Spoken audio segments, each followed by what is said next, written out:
ಆಶ್ಚರ್ಯದ ಸಂಗತಿ ಹೇಳಿದ್ರೆ, ಕ್ಯಾನ್ಸರ್ ಅಂತ ಹೇಳಿದರೆ ಬಹಳ ಬೇರೆ, ಡಯಾಬಿಟಿಸ್ ಬೇರೆ, ಹೈಪರ್ ಟೆನ್ಷನ್ ಬೇರೆ ಒಂದು ಅಭಿಪ್ರಾಯ ಇರ್ಬೋದು.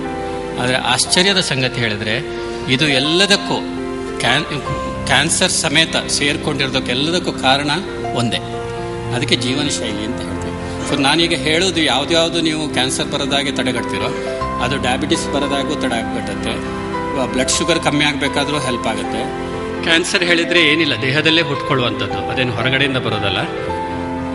ಕ್ಯಾನ್ಸರ್ ಬರಬೇಕಾದ್ರೆ ಇದು ಇನ್ನೊಂದು ತಿಳಿದುಕೊಳ್ಳುವಂಥ ವಿಷಯ ಏನು ಹೇಳಿದೆ, 15ರಿಂದ 25 ವರ್ಷ ತಗೊಳುತ್ತೆ. ನಿನ್ನೆ ಮೊನ್ನೆ ಎಷ್ಟೋ ಜನ ಹೇಳ್ತಾರೆ 1 ತಿಂಗಳ ಮುಂಚೆ ಬಂದಿದ್ದರೆ ಸಹಾಯ ಆಗ್ತಿತ್ತೇನೋ, ನಾವು 6 ತಿಂಗಳ ಹಿಂದೆ ಪರೀಕ್ಷೆ ಮಾಡ್ಕೊಂಡಿದ್ದೀವಿ, ಅವರು ಆಗ ಏನು ಹೇಳಲಿಲ್ಲ, ಆಗ ಏನಾದರೂ ಆಗಿದ್ದರೆ ಸಹಾಯ ಆಗ್ತಾ ಇದೆಯೋ ಅಂತ ಹೇಳ್ತಾರೆ. ಆದರೆ ಕ್ಯಾನ್ಸರ್ ಬರಬೇಕಾದ್ರೆ 25 ವರ್ಷ ತನಕ ತಗೋಬೋದು.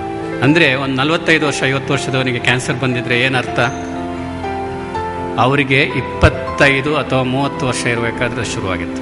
ಅದಕ್ಕೆ ಸೀಡ್ ಅಂತ ಹೇಳ್ತೀವಿ. ಆ ಕಾರಣಕ್ಕೆ ಯಾವುದು ಬರುತ್ತೋ ಹಾಗಾದರೆ ನಮ್ಮ ಯೂತಲ್ಲಿ ನಾವು ಭಾಳ ಹೆಂಗಿದಾಗ ಅದು ಅಷ್ಟು ಯಾವುದ್ರ ಬಗ್ಗೆನೂ ಕಾಳಜಿ ತಗೊಳ್ಳಲ್ಲ ನಾವು. ಆ ಸಮಯಕ್ಕೆ ಈ ಕ್ಯಾನ್ಸರ್ನ ಬೀಜ ಹುಟ್ಕೊಳ್ಳುತ್ತೆ. ಅದೇ ಥರ ಡಯಾಬಿಟಿಸಿಗೂ ಅದೇ ಥರ ಹೈಪರ್ ಟೆನ್ಷನಿಗೂ ಬರುವಾಗ 40 ವರ್ಷ 50 ವರ್ಷ ಇರ್ಬೋದು. ಆದರೆ ಅದಕ್ಕೆ ಶುರು ಆಗಬೇಕಾದ್ರೆ ಕಾರಣ ಮಾತ್ರ ಅದಕ್ಕೆ ಒಂದು 25-30 ವರ್ಷದ ಹೊತ್ತಿಗೆ ಶುರುವಾಗಿರುತ್ತೆ. ಈಗ ಒಬ್ಬರು ಉಪ್ಪಿನಕಾಯಿ ಒಂಚೂರು ದಿವಸ ಸ್ವಲ್ಪನೇ ಜಾಸ್ತಿ ತಗೋತಾ ಇದ್ದರೆ 10-15 ವರ್ಷ ಆದಮೇಲೆ ಬ್ಲಡ್ ಪ್ರೆಷರ್ ಆಗೋ ಸಾಧ್ಯತೆ ಜಾಸ್ತಿ ಇರುತ್ತೆ. ಅದೇ ಥರ ಶುಗರ್ ಬರಬೇಕಾದ್ರೆ sugar in relation with protein. Sugar ಮಾತ್ರ ಅಲ್ಲ, ಇನ್ನೊಂದು ಆಹಾರದಲ್ಲಿ ಫೈಬರ್ ಅಂತ ಹೇಳ್ತೀವಿ. Sugar with fibre.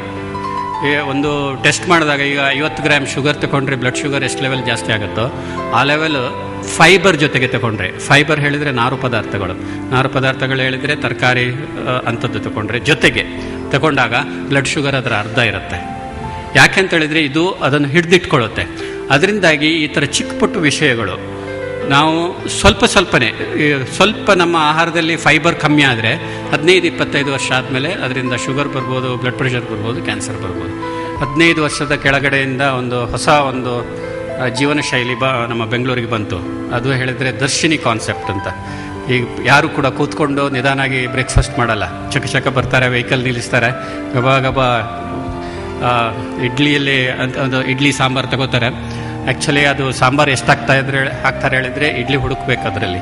ಅಷ್ಟು ಸಾಂಬಾರು ತಗೊಂಡು ಅದನ್ನು ಕ್ಲಿಯರ್ ಮಾಡಬೇಕಾದ್ರೆ ಬಾಡಿ ಅಷ್ಟು ಬೆಳಗ್ಗೆ ಹೊತ್ತು ತಗೊಳ್ಳುವಂಥ ಅಷ್ಟು ಆ ಸಾಂಬಾರನ್ನು ಕ್ಲಿಯರ್ ಮಾಡಬೇಕಾದ್ರೆ ದೇಹಕ್ಕೆ 1 ತಿಂಗಳು ತಗೊಳುತ್ತೆ. ಒಂದು ಸಲ ತಗೊಂಡಿರೋದು, ಬೆಳಗ್ಗೆ 1 ದಿವಸ ತಗೊಂಡಿರೋದು. ತಿನ್ನಬಾರ್ದು ಅಂತಲ್ಲ, ಒಕೇಶನಲಿ ತಿನ್ಬೋದು, ಬಟ್ ಅದನ್ನೇ ಅಭ್ಯಾಸ ಮಾಡಿಕೊಂಡ್ರೆ, ಅದನ್ನೇ ರೆಗ್ಯುಲರ್ ಮಾಡಿಕೊಂಡ್ರೆ ತೊಂದರೆ ಆಗುತ್ತೆ.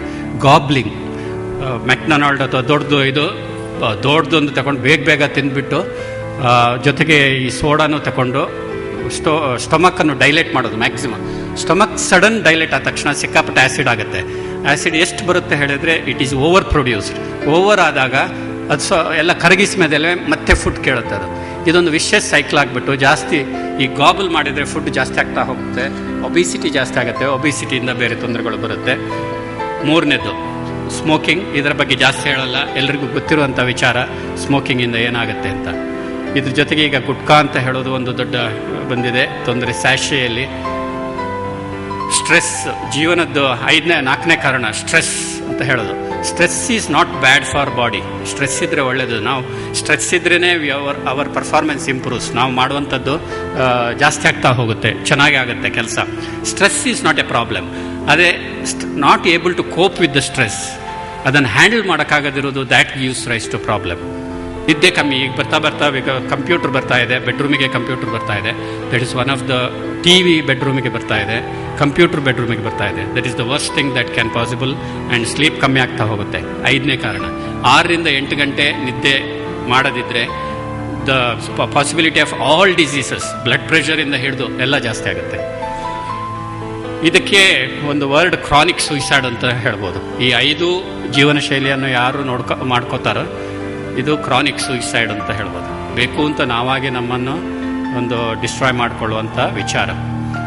ಅರ್ಧ ಗಂಟೆ 2 ಸಲ ವಾಕಿಂಗ್ ಮಾಡೋದು is better than walking for 2-3 hours once a day.